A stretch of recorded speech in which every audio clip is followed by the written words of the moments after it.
గౌరవ పొన్నం ప్రభాకర్ గారు మంత్రి గారికి మీకు తెలియని ఏమనగా మీరు ఇప్పుడు ఒక బాధ్యత గల పోస్ట్లో మీరు ఉన్నారు, ఒక మంత్రి లెక్క ఉన్నారు. ఏదన్నా మీరు స్టేట్మెంట్ ఇచ్చేటప్పుడు కానీ టీవీలో వచ్చేటప్పుడు కానీ తెలుసుకొని ఇస్తే బాగుంటుంది, అది మీకు శ్రేయస్కరంగా ఉంటుంది.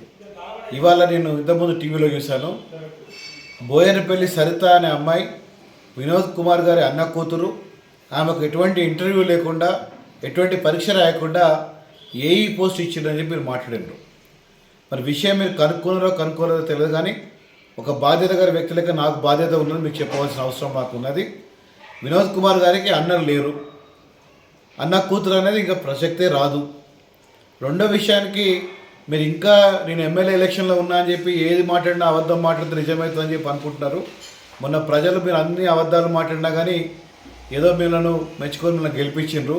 కానీ ఇక ముందు మీరు కనుక అబద్ధం ఆడితే మీరు ఖచ్చితంగా మీరు చెప్పవలసి వస్తుంది, అయ్యా మీరు ఇట్లా అబద్ధం ఆడుతుందని చెప్పి, తప్పుడు మాడుతుందని చెప్పి దయచేసి అటువంటి పరిస్థితి తీసుకొచ్చుకోవద్దు. మీరు ఏదైనా విషయం కనుక్కొని చేయాలి అని చెప్పి కూడా మీకు తెలియజేస్తున్నాను.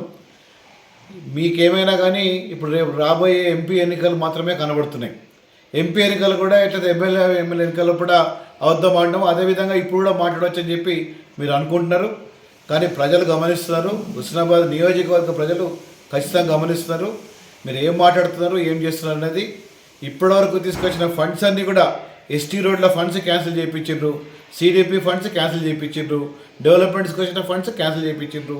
ఇవన్నీ కూడా చేయించుకుంటూ మేము ప్రభుత్వం వెళ్తున్న సంగతి కూడా గమనించాలి. ఇదేదో కొత్తగా అయిన కాబట్టి చూస్తున్నాం మేము కూడా, మిమ్మల్ని ఏం అనొద్దని చెప్పి. కానీ ఇక ముందు కనుక మీరు తప్పుడు ప్రచారం చేస్తే మాత్రం ఖచ్చితంగా మేము కూడా ఖండిస్తామని చెప్పి మీకు తెలియజేస్తున్నాం. జై తెలంగాణ, జై బీఆర్ఎస్, కేసీఆర్ గారి నాయకత్వం వర్ధిల్లాలి.